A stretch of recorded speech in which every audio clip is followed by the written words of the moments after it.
Ok.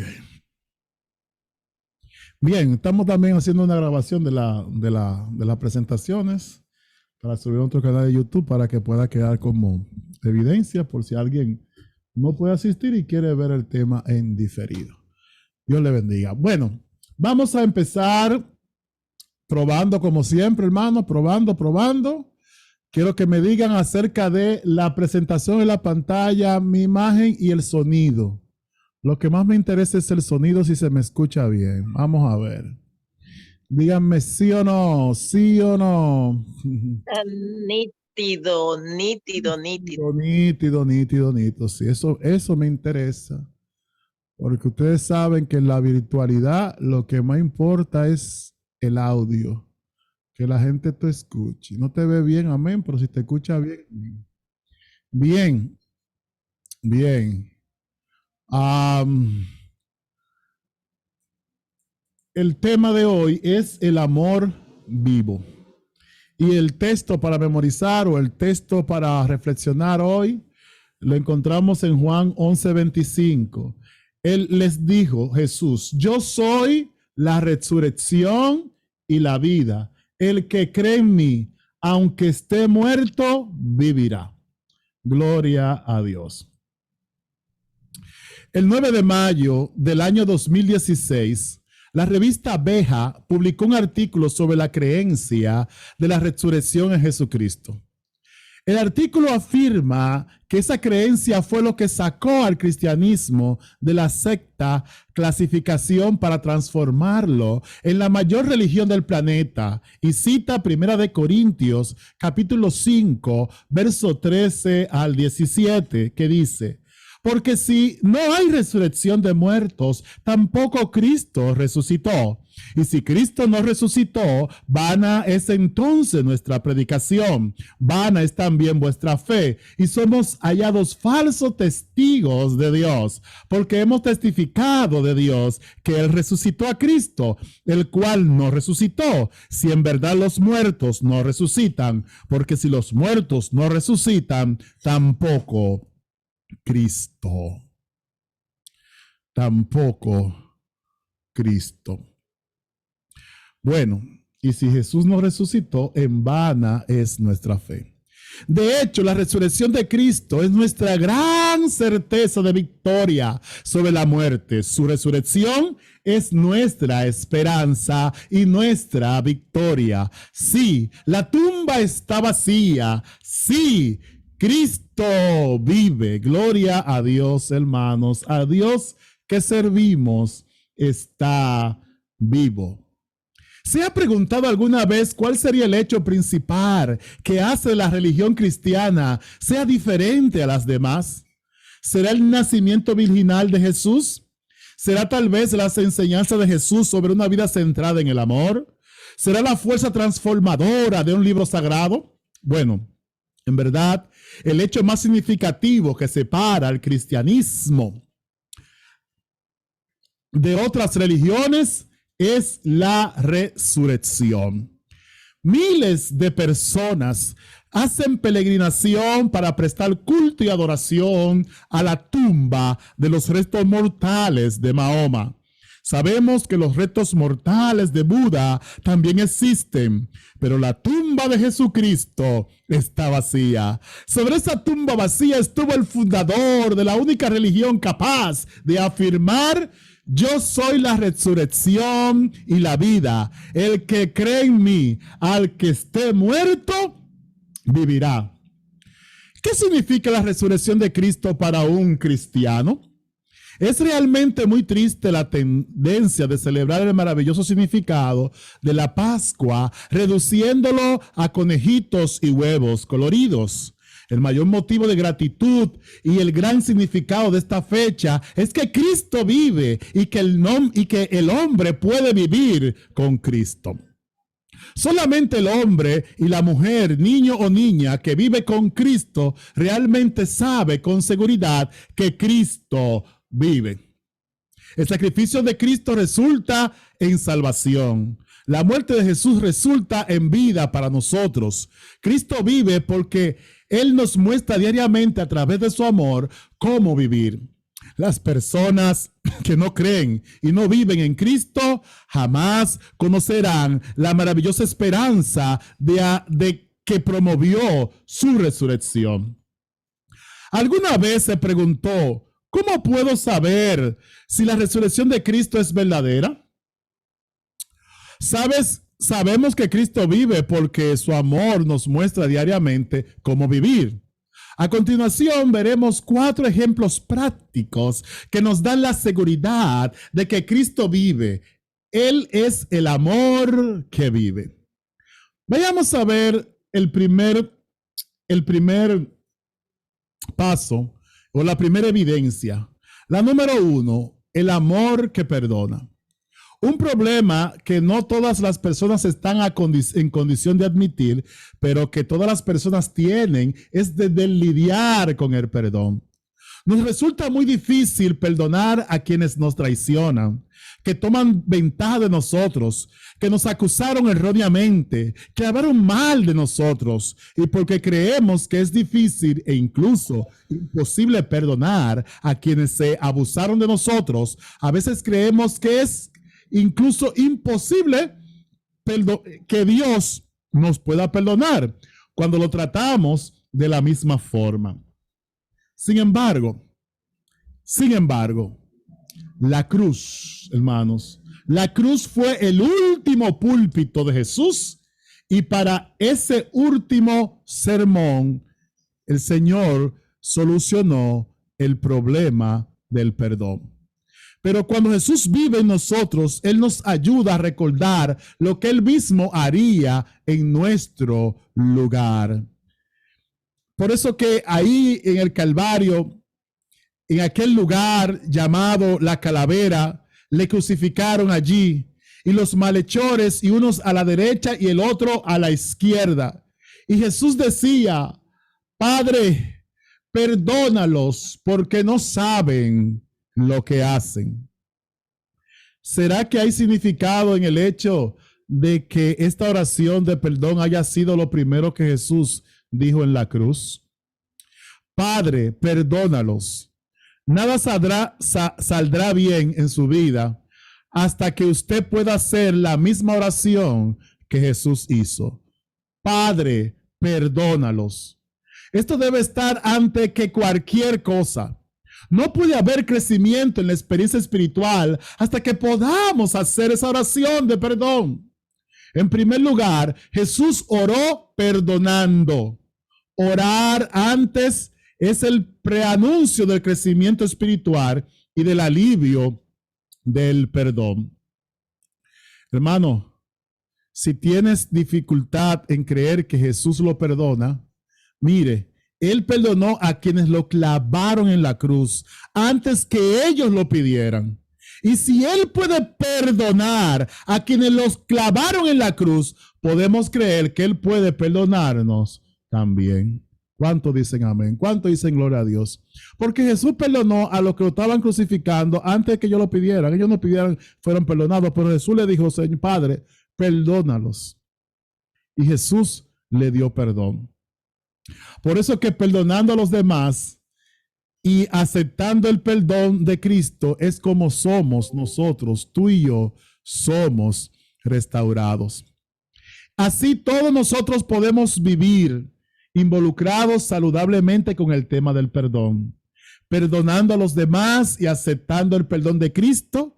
Cuando Jesús habita en nuestro corazón, recordamos cómo Él lidió con el tema del perdón. Entonces haremos lo mismo. Entonces sabremos con seguridad que Cristo vive. Ese es el amor que vive. Sabemos con seguridad que Jesús vive porque Él vive diariamente con nuestra manera de vivir. Primer paso, hermanos, debemos reclamar el perdón y perdonar a los demás. El segundo paso que vamos a analizar es: solo existe vida plena con Cristo. Jesús está en la cruz. Cerca de la hora novena, Jesús clamó a gran voz diciendo, Elí, Elí, lama sabachthani. Esto es, Dios mío, ¿por qué me has desamparado? ¿Cuál era el terror de la cruz? No fue el dolor. Jesús nunca clamó, qué dolor insoportable. ¿Cuál era el terror de la cruz? No fue el hecho de que Cristo haya sido negado por sus amigos. Él nunca clamó, discípulos, discípulos, ¿por qué me desampararon? El terror de la cruz era que el pecado separó a Jesús de su Padre. Y la separación de Dios es la mayor tragedia que puede ocurrirle a un ser humano. Es exactamente por eso que Jesús clamó, Dios mío, ¿por qué me has desamparado? ¿Alguna vez se detuvo a pensar que cuando existe una separación entre usted y Dios, todo lo que usted tiene que hacer es confesar su pecado? Pero los pecados que Jesús tomó sobre sí no lo había sido cometido por él. ¿Cómo podría confesarlos entonces? La separación parecía completa y total. ¿Qué fue lo que mató a nuestro Salvador? ¿La cruz? No. Tomaba algunos días para que alguien muriera en la cruz. ¿Qué fue lo que mató a Jesús, nuestro Señor? ¿Será que fue la lanza que hirió su costado? No.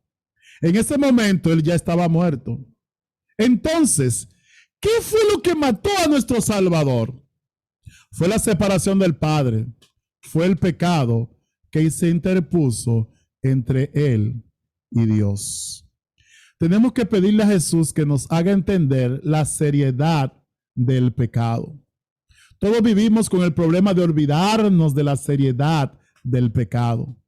Queridos amigos, si el pecado se interpuso entre él y Dios, si la separación mató a Jesús, ¿cómo podemos imaginar que estamos viviendo de verdad cuando estamos separados de Dios? Solo existe vida de verdad para quien anda con Cristo. Alabado y glorificado sea el nombre de Dios. Solo existe vida de verdad para quienes andan con Cristo. El tercer punto que quiero presentar en esta noche es que el amor que se cuida, el amor que se cuida. Todos hemos ofendido o fallado a alguien y podemos ser aún más incisivos. ¿Cuánto tiempo hace que usted no le da atención a su madre? Todos enfrentamos el problema de la desconsideración. Pero cuando Jesús vive en nosotros, seremos prueba de que el amor de él demostraba era real y activo. No sé si alguien que no es madre verdaderamente puede entender el horror de la cruz para María. La agonía de María era la agonía de una madre. María estaba completamente desesperada mientras veía a Jesús sobre la cruz. Su corazón sangraba con las heridas de Jesús. Pero Jesús tuvo consideración para con ella y fue muy amable. Incluso en agonía, desesperación y frustración, Jesús fue amable. Podríamos pensar que uno sería más atento si no estuviera tan ocupado. ¿Quién estuvo más ocupado que Jesús en la cruz? Pero incluso así, él fue atento y se preocupó por su madre. Jesús sabía que el corazón de alguien más estaba partido y él se preocupó y lo cuidó. Jesús también tuvo tiempo para recordar a su amigo. Jesús tuvo tiempo para recordar a su amigo Juan, el discípulo a quien él amaba. Y en ese momento Jesús, el gran dador, entregó a su madre a Juan y a Juan a su madre. Ella tenía un hijo y ahora tendrían a Juan. Juan tenía un mejor amigo y ahora atendería a su madre. Cuando tengamos el problema de la falta de atención, cariño y amor, Si Jesús vive en nosotros, entonces seremos atentos y cuidaremos de los demás. Otro punto importante que quiero presentar es el amor perseverante. Cuando Jesús hubo tomado el vinagre, dijo, consumado es. Y habiendo inclinado la cabeza, entregó el Espíritu. Las palabras finales de la vida de Cristo son estas: consumado es. A través de la muerte de Cristo, Dios cumplió su promesa. Él concluyó su plan de ofrecerle rescate a la raza humana. Lo que Jesús comienza, hermanos, lo termina. No es reconfortante saber que Jesús planea terminar lo que comenzó en usted. Puede que usted haya dejado de intentarlo, pero Jesús no se dio por vencido con usted. Él planea terminar lo que comenzó en su vida. Gloria a Dios. Aquel que comenzó la obra será fiel en completarla. Algunos de nosotros cambiamos de un lado para otro con mucha frecuencia. Muchos de nosotros, ¿verdad?, no somos constantes. Cuando vamos a la iglesia junto a las personas religiosas, somos religiosos. Cuando no estamos en la iglesia, pertenecemos a otro grupo. Somos inconstantes. Somos así como Pedro. Confesamos al Señor en un momento y antes que la noche termine, lo negamos. ¿Cómo necesitamos la perseverancia de Jesús? Recuerde el ejemplo y la amonestación de Cristo hoy. Permanezca junto a Él hasta que pueda decir, está consumado. Necesitamos la perseverancia de Cristo Jesús. Necesitamos hoy comprometernos y decir, Señor, yo que comencé este camino, no me voy a detener hasta llegar a la mansión celestial. Amén, hermanos. ¿Cuánto dicen eso en esta noche? ¿Cuánto dicen, Señor, mira, yo sé que yo soy débil, pero yo he tomado la decisión de llegar contigo hasta el final? Yo quisiera que si alguien, ¿verdad?, desea eso, lo escriba en el chat. Yo voy a decir, seguiré hasta el final. Con la ayuda de Dios voy a perseverar. Con la ayuda de Dios terminaré la carrera, como lo dijo el apóstol Pablo. He acabado la carrera, he permanecido en la fe, por lo tanto me depara la corona de vida eterna. Hay alguien aquí en el chat que quiera decir en esta noche, Señor, la obra que tú comenzaste en mí, la vas a terminar, y yo lo creo. ¿Cuántos lo creen así? Vamos a ver quién escribe eso en el chat. Yo sí sé que el Señor terminará la obra que ha hecho en mí. No sé si pueden escribir en el chat. Muy bien, aquí estoy mirando exactamente. El Señor la va a concluir, no solamente en ti. Puede ser el problema que tú tengas en tu corazón, en tu hogar, en tu familia, con tus hijos, con tu esposo. Aquella obra que el Señor comenzó, aquel matrimonio que Él unió, aquel pacto que el Señor selló con su sangre, Dios la va a terminar. Aquel esposo que está apartado de la fe, pero el Señor dice que si oramos con fe, para el que cree todo lo es posible. Y el Señor va a concluir esa obra. El Señor va a concluir. Jesús no se detiene ni se devuelve. Si Él la comenzó, Él la va a terminar. Gloria a Dios. Gloria al Señor. Quiero hablarte acerca de Adriano Luz. Adriano Luz experimentó el dolor causado por el alcoholismo que destruyó su núcleo familiar. Aquella realidad era como si una bomba atómica hubiera sido arrojada en el centro de la convivencia de su familia. Con una vida desestructurada, él terminó buscando respuestas en cisternas vacías. Pero fue el amparo de jóvenes que testificaron de un Cristo vivo lo que le ayudó a tener un cambio en su destino y lo convenció de que Cristo es un Salvador que vive. Un día, a los 22 años, él estaba tan triste, con el pecho tan apretado, que llegaba a sentir falta del aire. Salió del cuarto para poder respirar y preguntaba: Dios, ¿qué está sucediendo? ¿Dónde puedo encontrarte? Y recordó una iglesia que había visto allí cerca. Fue hasta allá, vio una luz dentro de la iglesia y escuchó una música que estaba siendo tocada. Él decidió entrar y cuando abrió la puerta de la iglesia, esa misma música lo golpeó en el pecho y parece que desató lo que estaba apretando. Él entró, se sentó y lloró. La sonrisa ancha e iluminada de esos jóvenes fue la prueba de que Cristo todavía vive. El acogimiento de esos jóvenes le mostró un verdadero compromiso con el prójimo. Es espectacular, es asombroso ver a Cristo vivo en la vida de otras personas. Todo aquel que realmente ama a Cristo prueba que Él vive y puede marcar la vida de alguien con sus actitudes. Por lo tanto,